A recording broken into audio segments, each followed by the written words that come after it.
ఒక యువకుడు ఒక విద్యా నిపుణుడిని సంప్రదించి జాతీయ అంతర్జాతీయ స్థాయిలో ఎంతోమంది విద్యార్థులను పరిశీలించిన మీకు విజయం సాధించే లేదా నేర్చుకునే దశలో ఉండేటువంటి పిల్లల్లో ఉండాల్సిన ఒక్క అలవాటు గురించి చెప్పమని అడిగాడు. దానికి సమాధానంగా ఆ నిపుణుడు ఒక్క మాటలో చెప్పాలంటే అది చాలా కష్టమైన ప్రశ్న అంటూ ఒక చిన్న కథ చెప్పారు. నా దగ్గర ఒక ఖరీదైన కారు ఉందనుకోండి. అందులో అత్యాధునిక ఫీచర్లు ఉన్నప్పటికీ ఇంధనం లేదా బ్యాటరీ లేకపోతే దాని ఉపయోగం ఏంటి అని ఆయన ప్రశ్నించారు.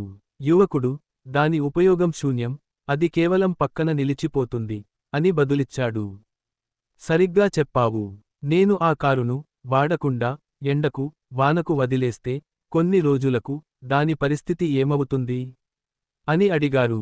పాడైపోయి ఎందుకు పనికిరాకుండా పోతుంది అని యువకుడు సమాధానమిచ్చాడు.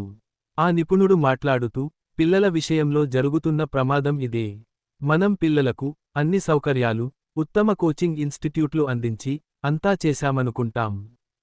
కాని వారు ఎందుకు చదువుతున్నారో వారికి తెలియకపోతే ఆ కారులాగే వారి చదువు కూడా నిరుపయోగంగా మారుతుంది. మీరు 5 కోట్ల కారు కొన్నా, 10 లక్షల కారు కొన్నా ట్రాఫిక్లో ఇరుక్కున్నప్పుడు కారు లోపల సౌకర్యాలు ఉన్నప్పటికీ బయటి ట్రాఫిక్ సమస్యలను మీరు ఆపలేరు. మీరు ఆ ట్రాఫిక్ను ఎదుర్కోవడానికి కావాల్సిన నైపుణ్యాన్ని కలిగి ఉండాలి. కాబట్టి అత్యంత ముఖ్యమైన అలవాటు స్వీయ ఆధారపడటం, సెల్ఫ్ రిలయన్స్ అని చెప్పారు. ఎంత గొప్పగా ప్రేరేపించినా, ఎంత గొప్ప శిక్షణ ఇచ్చినా ఆ ప్రయాణం మొదలుపెట్టాల్సింది పిల్లలేనని ఆయన అన్నారు. డ్రైవింగ్ స్కూల్కు వెళ్ళి అన్ని సూచనలు తెలుసుకున్నా స్టీరింగ్ చేతిలో ఉంటేనే డ్రైవింగ్ వస్తుంది. ప్రయాణంలో ఎదురయ్యే ఇబ్బందులను వారే పరిష్కరించుకోవాలని, అది నేర్పించాల్సిన అవసరం ఉందని ఆయన నొక్కి చెప్పారు. దురదృష్టవశాత్తు ఇప్పుడు కోచింగ్ సంస్థలు 100% విజయానికి హామీ ఇస్తున్నాయి. తల్లిదండ్రులు కూడా తమ పిల్లలకు అన్నీ ఇచ్చామని అనుకుంటారు. కానీ ఫలితాలు ఆశించిన విధంగా ఉండవు. దీనికి ప్రధాన కారణం విద్యా సంస్థలు విలువలను నేర్పించడం మానేసి కేవలం వ్యాపారంపై దృష్టి పెట్టడం.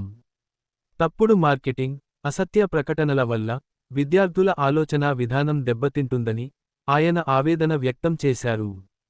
ఒక విద్యార్థికి మొదటి ర్యాంకు రాకపోతే వచ్చిన నష్టం ఏమీ లేదని, కానీ అబద్ధాలు చెబితే ఆ విద్యార్థి భవిష్యత్తుపై ప్రభావం పడుతుందని ఆయన అన్నారు. ఉదాహరణకు ఐఐటి బాంబేలో సిఎస్ఈలో చేరితేనే విజయం సాధించినట్లు కాదు. జేఈఈ మెయిన్స్ లేదా అడ్వాన్స్లో మంచి ర్యాంకు రాని విద్యార్థులు కూడా మామూలు కాలేజీల్లో చేరి తమ నైపుణ్యాలతో ఎంఎన్సీలలో ఐఐటి విద్యార్థులకు సమానమైన లేదా అంతకంటే మెరుగైన ప్యాకేజీలు పొందుతున్నారని ఆయన తెలిపారు. గత ఏడాది తాను చూసిన ఒక అమ్మాయి తండ్రి ఆటో డ్రైవర్ అని, మరొక అమ్మాయి తండ్రి వడ్రంగి అని, అయినా వారు రూ. 25 లక్షల నుంచి రూ. 75 లక్షల ప్యాకేజీలు సాధించారని గుర్తు చేశారు. ఎన్ని సౌకర్యాలు, ఎంత ఖరీదైన వస్తువులు ఇచ్చామనేది ముఖ్యం కాదు. ఆ ప్రయాణాన్ని అర్థం చేసుకొని దాన్ని నిర్వహించుకునే సామర్థ్యం పిల్లల్లో పెంచాలి. అదే వారికి నిజమైన విజయాన్ని అందిస్తుంది అని ఆ నిపుణుడు ముగించారు.